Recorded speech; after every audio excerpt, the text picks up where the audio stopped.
I will be doing some shows next year, but I don't tour more, and I feel bad about it because people do really want to see me.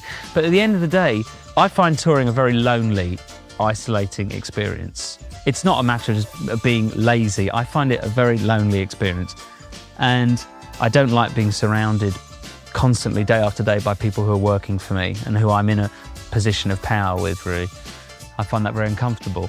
So, but in order for me to reach that German fan or that Japanese fan or whatever, I have to go through that for however many months of doing something which is really not something that, it's something that I find really hard to do.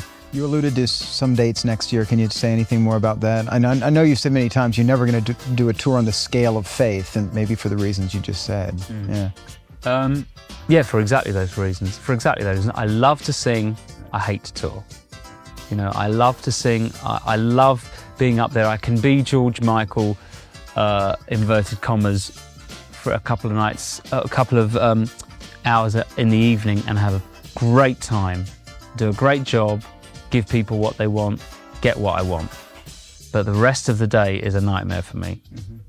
You know, the being George Michael off stage for the rest of the day is a nightmare. I'm a real homebody. I'd much rather be taking my dog for a walk or, you know, be with friends. It's not a matter of laziness, it's a matter of feeling I'm somewhere I don't belong. I feel like I don't belong out there being this professional person going around selling his wares, you know. For instance, today in this building, everyone will treat me as George Michael.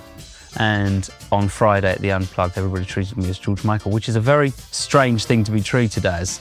If you know what it's like to live it, you know, it doesn't feel like me at all. It feels like something I put on, and it does the job of communicating the music that I want to make, and then I take it off again. And I like that. I like being able to stay away from the professional character. Does it make you sorry you ever took on the character to begin with? No, because at the end of the day, I'm very happy with where I've ended up. You know, so. You really can't, I mean, I think at any point in life, I mean, life is short, you have to just kind of get on with it, and I think at any point in life, if you're happy with where you are, then you can't complain about the way you got there, you know.